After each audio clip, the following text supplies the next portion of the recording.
Good afternoon, L1 student. Good afternoon, Teacher Rona. Good afternoon, classmates. It's nice to see you this afternoon. Mabuhay. Kindly settle down, student. Thank you, ma'am. So, today we have a new Topic. or new discussion. So, today, our topic for today is Reality. the reality and the fantasy.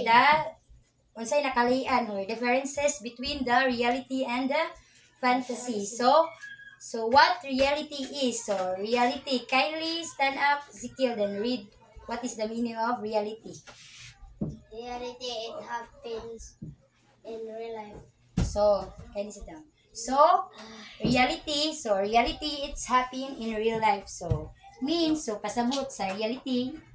So ang reality ko no, unsa man ang happen. So happen kahitabo or nahitabo. So happen in real life. So real gani mayong gitag real life. So tinuod nga ang hitabo sa kinabuhi. So tinuod.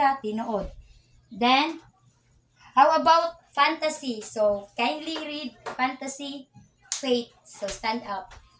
Fantasy does not happen in real life.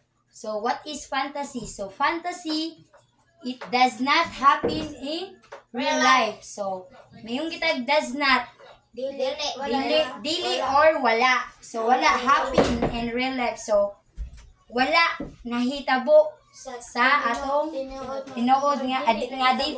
Oh. So wala nahitabo atong kinabuhi sa atong kinabuhi. So nakasabot ra? Understand? Student? So kindly stand up, Faith. Explain again what is reality and fantasy. Reality, wala natabo sa tawag na kinabuhi niya. Ang fantasy kay wala natabo sa tinuod na kinabuhi. So correct si Faith. So correct. So since you already understand what I'm discussing here in front, so let's have a short quiz. So kindly distribute the notebook Anami for the L1 student. Pastor Anami.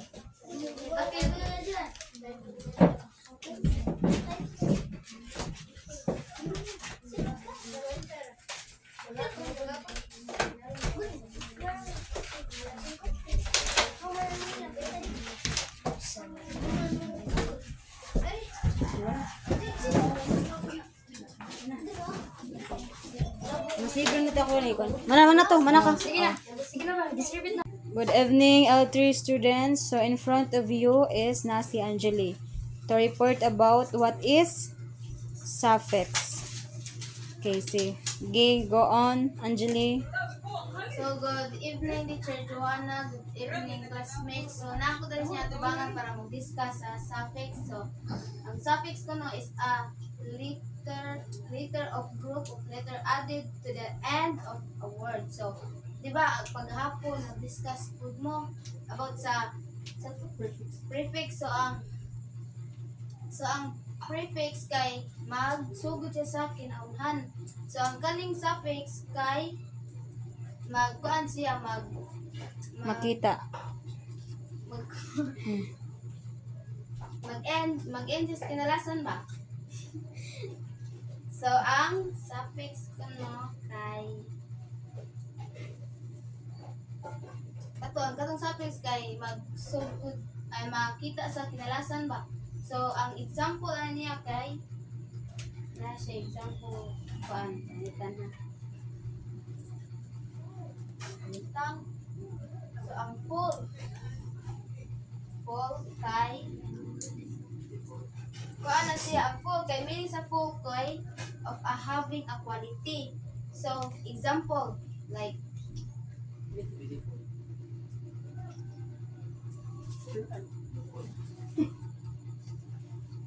full. So makita siya sa kinalasan.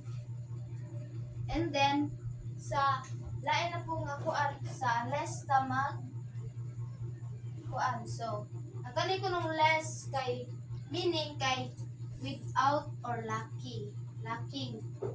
So, ang kuan ani kay helpless. So, helpless.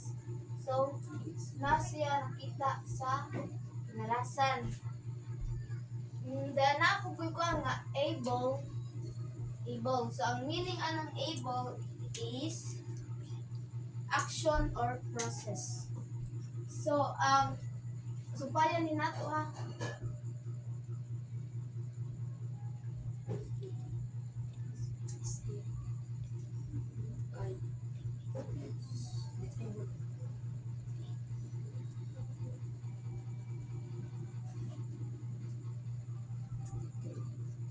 Lovable. Mo na yung example. So, last ako anak tay. Okay, class. So for today, our story is about Hungry Bear. Sa atong title sa atong story? Hungry bear. A Hungry Bear. A hungry bear. Okay, let's start reading the story first. Before that, I will explain kung unsay nahitabuha para makasabot mo. Nakasabot? Oh. Okay, very good. A Hungry Bear. A hungry bear. Arthur Arthur was a huge was a huge brown bear. brown bear. He had eaten a lot He had eaten a lot and got fat. and got fat. But when winter But when winter set in, set in, he went he went on his den on his den and slept and slept until spring. until spring. When he woke up, When we woke up, he heard he heard the birds the birds singing loudly. singing loudly. Then Arthur Then Arthur felt felt a stabbing pain a stabbing pain in his stomach. in his stomach. He was He was very hungry. very hungry. He dragged He dragged himself himself out of out of his den his den, wobbling, wobbling, and then and then went to the went to the Nervy River Nervy River to look to look around for food. around for food. Okay, I will explain ha. So, hungry bear. Unsa man ang hungry bear? Unsa nang hungry? Gigotom. Okay, very good. Gigutom. So, ang pangalan sa atong bear kay si Arthur. Unsay name sa atong bear? Arthur. Okay, si Arthur daw kuno was a huge brown bear. So, si Arthur kuno ay ang color kay brown. Yeah, ang pasabutan ng huge, dako. So, si Arthur kuno kay usa ka dako nga brown nga bear. Sabot. Oh. Ha, si Arthur kuno kay usa ka dako nga color brown nga Bear. So, good evening, students. Good evening, Teacher May. So, today, mag-discuss ta about improper fraction and mixed number. So, unsaon siya pagkuha? First is, multiply the whole number by the denominator. So, first ko na i-times mo sila. So, 14 times 7 equals 98. So, nanay 98. Sunod, add the product to the numerator. This is the new numerator. So, ang 98, i-plus ko no sa mas babaw, 8. I-plus sila. Mao na answer kay 106. 106. Dayon, ang last numerator remain the 106 over numerator is 14. Sumunod na siya ang answer. Susunod ay ito sa improper fraction to mixed number. First, kay divide the numerator by the denominator. Example, 14 divide 106 divide 14. Laman ang answer.